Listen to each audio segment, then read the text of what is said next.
MK times news में आपका स्वागत है। मैं हूं एमके आजाद। आज हम बात करेंगे कि झारखंड की राजनीति में फिर एक बार हलचल हुई है। आज उसी को हम टटोलने की कोशिश करते हैं कि नई परिदृश्य झारखंड में क्या आया, कौन सी ऐसी परिस्थिति अचानक खड़ी हो गई कि उससे यह कहना पड़ रहा है क्या नई हलचल भारतीय जनता पार्टी को कुछ जान दे देगी।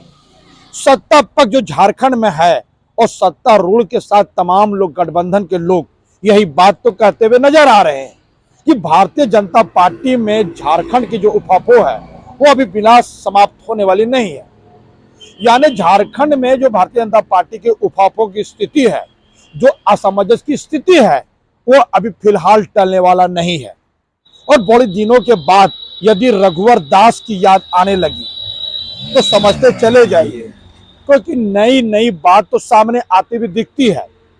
रघुवर दास जो राज्यपाल उड़ीसा के थे, जिस आनन फान के साथ उन्होंने इस्तीफा दिया और जिस आनन फानन के साथ उनके इस्तीफे कबूल कर लिए गए, स्वीकार कर लिए गए, इसको लेकर भी राजनीतिक गामागामी झारखंड में तेज हो गई है। आज उसी को आज समझते चले जाइए, उसी पर नजर रख लीजिए। भारतीय जनता पार्टी झारखंड में किस अवस्था के साथ और किस दर्द के साथ और किस परिस्थिति से गुजरती हुई नजर आ रही है, एक एक बात आज टटोला जाएगा, समझा जाएगा।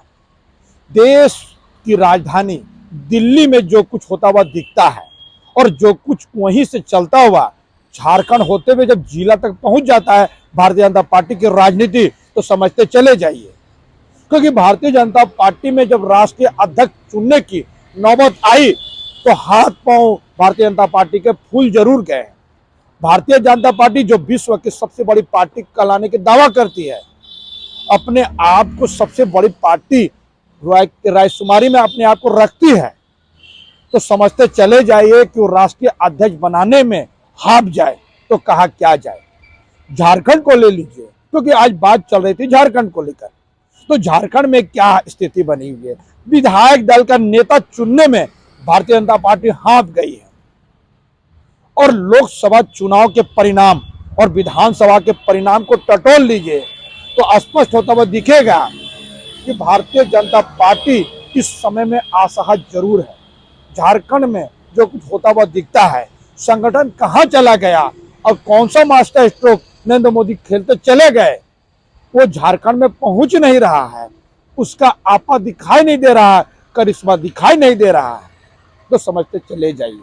क्योंकि बहुत दिनों के बाद झारखंड के पूर्व सीएम रघुवर दास की याद भारतीय जनता पार्टी को आने लगी, तो समझते चले जाइए। चुनाव में रघुवर दास की बहू चुनाव जीत गई और जिस अंदाज के साथ वो चुनाव जीती, तो समझते चले जाइए उसके मायने क्या है। कयास तो उस वक्त में भी लगाया जाने लगा था, यानी झारखंड में जो अनकरीब चुनाव परिणाम आए और चुनाव से पहले रघुवर दास की राजनीति में एंट्री के कयास लगाया जाने लगा था। झारखंड की राजनीति पे बारीकी से नजर रखने वाले स्पष्ट तौर से देखते थे और समझते थे कि रघुवर दास कहीं मुख्यमंत्री का चेहरा भारतीय जनता पार्टी को ना बना दे, लेकिन ऐसा होता हुआ नहीं दिखा। और झारखंड में भारतीय जनता पार्टी अपने मुख्यमंत्री चेहरा देने में हाफ जाए, उनके पांव फूल जाए, यानी एक मुख्यमंत्री का चेहरा चुनने में भारतीय जनता पार्टी को जिस परेशानी का सबब होता हुआ दिखा, तो कहा क्या जाएगा। बड़े बड़े चेहरे जरूर थे, लेकिन अंदर खाने की रिपोर्ट बताती थी कि जैसे ही किसी का नाम मुख्यमंत्री का चेहरा के रूप में सामने आ जाएगा, तो भारतीय जनता पार्टी को डर था कि कई टुकड़े में भारतीय जनता पार्टी नहीं बढ़ जाए।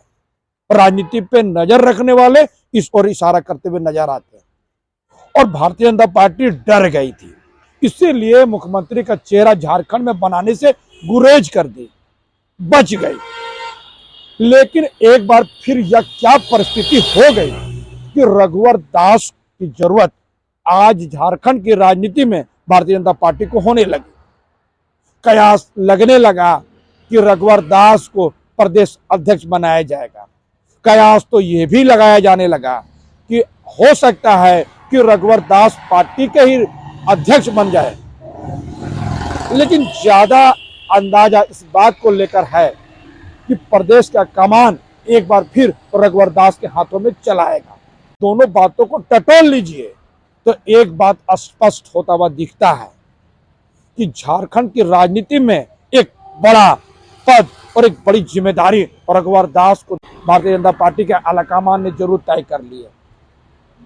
लेकिन अब सवाल यह खड़ा है कि अगर प्रदेश अध्यक्ष रघुवर दास बनेंगे तो बाबूलाल मरांडी क्या करेंगे। यह भी बताया जाता है कि बाबूलाल मरांडी ने चुनाव परिणाम के बाद से ही इस्तीफे की पेशकश पार्टी के आलाकमान को कर दी थी और आलाकमान की तरफ से कोई सिग्नल नहीं मिला और उनको इंतजार करने के लिए कहा गया। अब इंतजार की घड़ी कब कम हो जाएगी, कब खत्म हो जाएगी, आने वाला वक्त में पता चलेगा। लेकिन भारतीय जनता पार्टी पर नजर रखने वाले आसानी से देख सकते हैं कि बाबूलाल मरांडी राजनीति में जिस कदर से और जिस आशा के साथ भारतीय जनता पार्टी उसको लाई थी, वो मंसूबे भारतीय जनता पार्टी के पूरे बिल्कुल नहीं हुए। सिर्फ यही नहीं, आप ये भी देख लीजिए 5 साल पूरे करने में दूसरे लोग हाथ जरूर गए थे। सिर्फ रघुवर दास ही ऐसे शख्सियत है जिन्होंने अपना कार्यकाल 5 साल आसानी से पूरा किया। सिर्फ यही नहीं, पार्टी के उपाध्यक्ष पद पर भी रघुवर दास ने योगदान जरूर दिया। प्रदेश अध्यक्ष वो भारतीय जनता पार्टी के प्रदेश में भी रहे, सीएम का चेहरा रहे।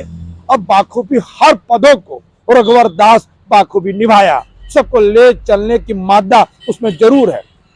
वो बात तो बाबूलाल मरांडी में बिल्कुल नहीं दिखती। भारतीय जनता पार्टी के कई नेता दबी जुबान पर यही कहते हैं। तो सवाल यह खड़ा है कि क्या बाबूलाल मरांडी विधायक दल का नेता बनेंगे। इस सवालों का जवाब अभी भारतीय जनता पार्टी ढूंढ नहीं पाई है, क्योंकि कहा जा रहा है कि इस वक्त में कई दावेदार हैं जो यह कहते हुए नजर आए हैं कि उनको विधायक दल का नेता बनाया जाएगा। बाबूलाल मरांडी के लिए यह भी पद आसान नहीं रहेगा और विधायक दल के नेता बन जाए इसके भी आशा कम बताए जाते हैं। लेकिन बाबूलाल मरांडी की राजनीति पर नजर रखने वाले ये स्पष्ट देखते हैं कि यदि बाबूलाल मरांडी को प्रदेश अध्यक्ष से हटाया जाता है और विधायक दल का नेता नहीं बनाया जाएगा तो कहीं बाबूलाल मरांडी विदक कर दूसरे पार्टी ज्वाइन ना कर ले। इस बातों में क्या दम दिखेगा ये तो आने वाला वक्त में पता चलेगा। लेकिन रघुवर दास की राजनीति में एक बात जरूर सामने आते हुए दिखती है कि जिस समय उनको राज्यपाल बनाया गया था, कयास यही लगाया जा रहा था कि झारखंड की राजनीति में अर्जुन मुंडा और बाबूलाल मरांडी और दूसरे बड़े नेता लगातार रघुवर दास को हाशिए में डालने के लिए, झारखंड की राजनीति में उसको विलुप्त करने के लिए राज्यपाल बनाने की बड़ी राजनीतिक खेल खेले थे। और कहा जाने लगा था कि रघुवर दास को राज्यपाल बनाए जाने के बाद से उनकी राजनीति पूरी तरह से समाप्त होने का आसार नजर आने लगेगा। लेकिन अचानक जो बात सामने आते हुए दिखती है कि रघुवर दास की याद भारतीय जनता पार्टी को जोर जोर से आने लगी। जिस तरह बाबूलाल मरांडी का याद पिछले विधानसभा चुनाव के बाद आने लगी। पिछले विधानसभा में जिस तरह से बाबूलाल मरांडी अपने राजनीतिक दल झारखंड विकास मोर्चा के साथ चुनाव लड़ी थी और जिस तरह से वो भी हाशिए में चली गई, और तो और उसके भारतीय जनता पार्टी के साथ देने वाले आसू पार्टी भी अलग चुनाव लड़ी, तो तमाम चीजों के बीच यह कयास लगाया जाने लगा कि बाबूलाल मरांडी की जरूरत भारतीय जनता पार्टी को है और भारतीय जनता पार्टी की जरूरत बाबूलाल मरांडी को और बाबूलाल मरांडी की जरूरत भाजपा को जरूर है। तो दोनों बाबूलाल और भाजपा दोनों को एक दूसरे की जरूरत आसानी से दिखने लगा।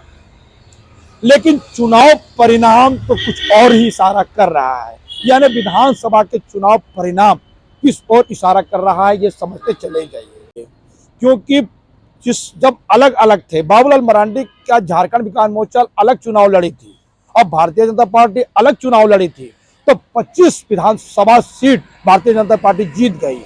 जब बाबूलाल मरांडी साथ आए और झारखंड विकास मोर्चा का विलय भारतीय जनता पार्टी में करा दिए तो 21 सीटों में ही सिमट गई, यानी 4 सीटों का नुकसान तो पूरी तरह से भारतीय जनता पार्टी को हो गई।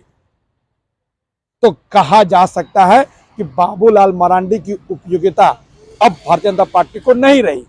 इसलिए भारतीय जनता पार्टी जिस आशा के साथ उनको लाई थी, जो मान मनोबल के साथ उनकी तमाम बातों को सुनते हुए उनके तमाम नखरे को बर्दाश्त की थी, उनको आशा था कि विधानसभा में चुनाव परिणाम इस ओर इशारा करेगा कि भारतीय जनता पार्टी के हाथों में शासन आ जाएगा, लेकिन ऐसा होता हुआ नहीं दिखा। आने वाला समय में रघुवर दास से ही तमाम उम्मीदें अब भारतीय जनता पार्टी लगाए रख रही है और यही तो नजर भी आ रहा है। तो देखना दिलचस्प होगा कि रघुवर दास को कौन सी जिम्मेदारी मिलेगा, प्रदेश का कमान उनके हाथों में जाएगा या फिर उनको राष्ट्र का कोई बड़ा पद फिर मिलेगा। इन तमाम अटकलों के बीच जो कुछ सामने आता हुआ दिखेगा वो जनता और हमारे दर्शक आसानी से देख सकेंगे।